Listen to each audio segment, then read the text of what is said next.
They put up numbers. They do big stats. Check this out right here. Look at this. Look at this. 10 hours ago, 204,000 views. Tekashi 6ix9ine, clip number 1, part 1. Not even a big clip yet. We're not even talking our yet. But look at that. Look at that. 204,000. About to be a lot more than that. You heard? So here's Vlad doing a full celebration over the view counts his 6ix9ine clip is pulling in. And keep in mind, this is just the first clip. There are already 2 out there and both are tracking toward 1 million views or more. Now the title of this particular video matters a lot. Vlad says he'd take a personal pay cut to give Boosie more money through Vlad TV. But here's the important context. Boosie never publicly stated that Vlad couldn't interview 6ix9ine. He never said that. The real narrative behind their falling out is that Boosie likely saw how much 6ix9ine got paid, and that number probably hit different. His reaction was essentially, "There's no way I'm not getting a raise after seeing that." And that tension is what ultimately led to the split, though publicly both sides said they were still cool, still friends. Vlad even encouraged people to support Boosie's Patreon and check out what he was building independently. Now, I've offered some honest feedback on Boosie's approach before, and I want to be clear, Boosie is not my friend, not my family, not someone I'm personally invested in. My feedback was genuine. I pointed out that he could learn from how Joe Budden and his manager Ian Schwartzman methodically built up their Patreon into something sustainable. But Boosie isn't taking that structured approach. He's just grinding it out and hoping it sticks. Now here's where things get interesting. A lot of people watching Vlad's recent comments assumed he was taking shots at Aries Spears. But because Vlad kept it vague, just referencing people who consider themselves franchise players, it also lands on Boosie, especially since Boosie was already being discussed in that same interview. If Vlad specifically meant Aries, he needed to say Aries by name, because Aries was literally out here grouping himself with Boosie, Godfrey, Lord Jamar, all saying they were done with Vlad TV. And to Godfrey's credit, he's actually still standing on that. He went and built his own lane and is genuinely doing well. Meanwhile, most of the others eventually found their way back to Vlad's platform. But here's the part that really stands out. Vlad went on record saying he had a problem with Aries Spears because Aries made some slick indirect comments, things like implying Vlad was trying to insert himself into photos and clout chase, and Vlad said he didn't appreciate that energy. Okay, fair enough. But then, does Vlad really think Boosie isn't going to notice what's happening here? Because Vlad is literally sitting across from 6ix9ine and letting him clown Boosie on camera. 6ix9ine is cracking jokes about Mexicans working on Boosie's property, talking about how cheap Atlanta real estate is, and making Boosie the punchline of the whole conversation. And Vlad's response? He's just nodding along, adding small confirmations, keeping his hands clean so that if Boosie ever pushes back, Vlad can say, "That was 6ix9ine talking, not me." That's a slick move, but it's also disrespectful, especially when you're publicly on record calling that man your friend.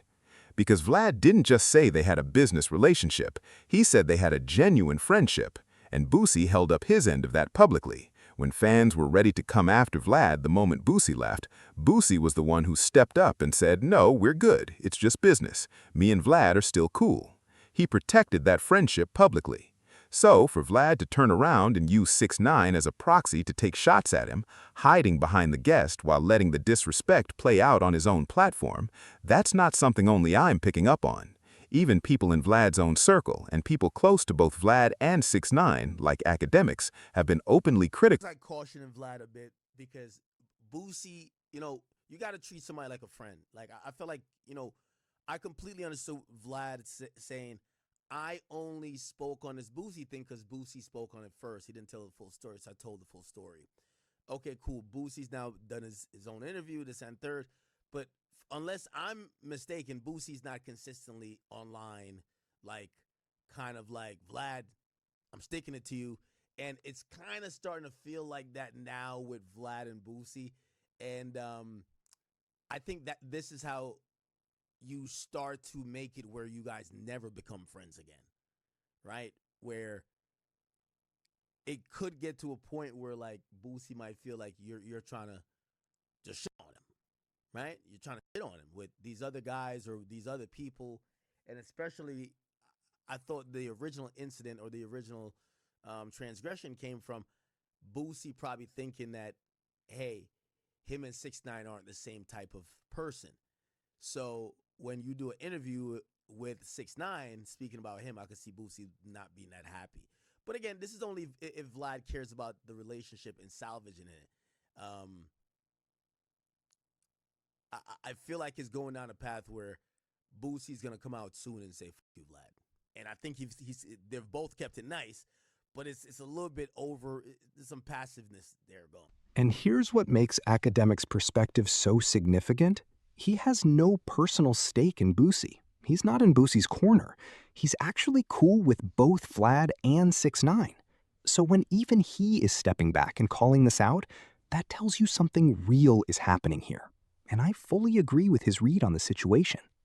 But there's another layer to this that nobody seems to want to talk about. For a long stretch of time, Vlad was publicly on record saying he would never, under any circumstances, sit down and interview 6ix9ine. That was his position. That was the stance he held. And then one day, that changed completely. I actually went to Vlad directly on X when he announced the interview.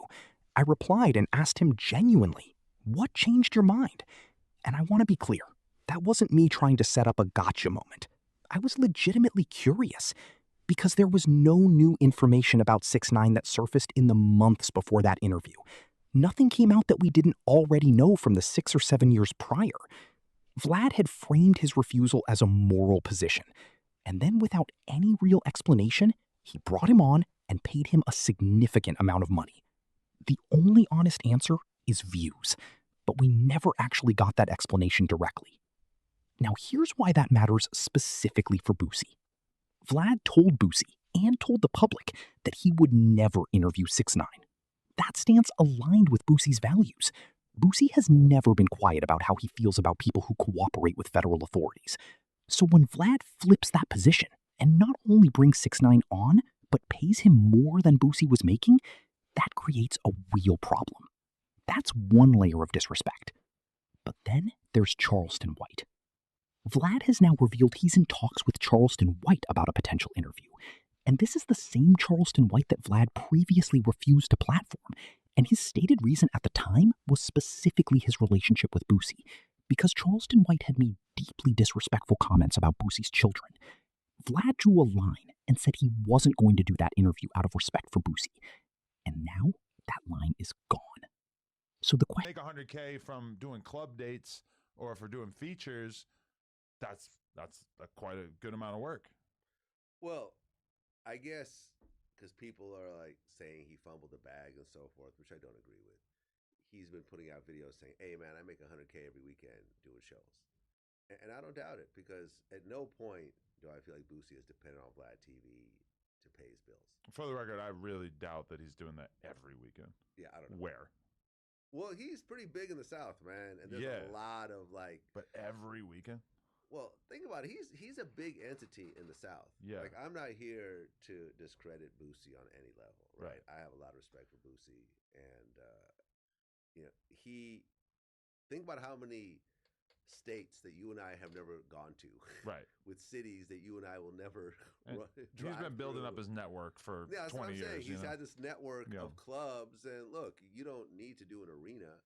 There's plenty of venues that hold 500 people, maybe 1,000 people in like Missouri and Alabama and Mississippi that I will never, ever even know about, that probably has been booking Boosie consistently year after year and pulling a crowd, and he does his thing, and it's, because it's largely ignored by people like Chris Brown when they go on tour. Or This is clearly a disconnect.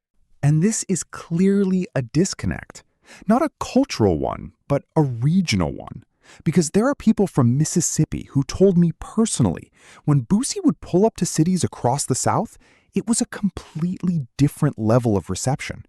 He'd get booked for a show, the crowd would go absolutely crazy, and he'd walk away with a serious bag just from that appearance alone. And then on top of that, every street-connected person in those cities, whether they're trying to rap themselves or looking to finance an up-and-coming artist, they're all buying features. At the time, Boosie was charging around $15,000 per feature, and he'd knock out anywhere from 5 to 8 features in a single night in these cities. Do that math. That's potentially $100,000 in one run, and that was years ago. The feature rate may have come down some since then, but the structure is still very much alive. A perfect example of this regional power dynamic is Kevin Gates in 2015. This was before Two Phones really exploded and pushed him into mainstream conversation nationwide. When his project Isla dropped and moved 100,000 units in the first week, a lot of people on the coasts were genuinely shocked. But in the South, nobody was surprised. Kevin Gates was already everywhere down there. White kids in pickup trucks, black communities, everybody, all playing Kevin Gates. He was a certified regional phenomenon long before the rest of the country fully caught on. That's the point. There is serious money and serious influence to be built just by being a dominant regional artist. And in Boosie's case, he's not just a regional artist, he's a regional legend. That carries real financial weight that doesn't always show up in streaming numbers or mainstream coverage.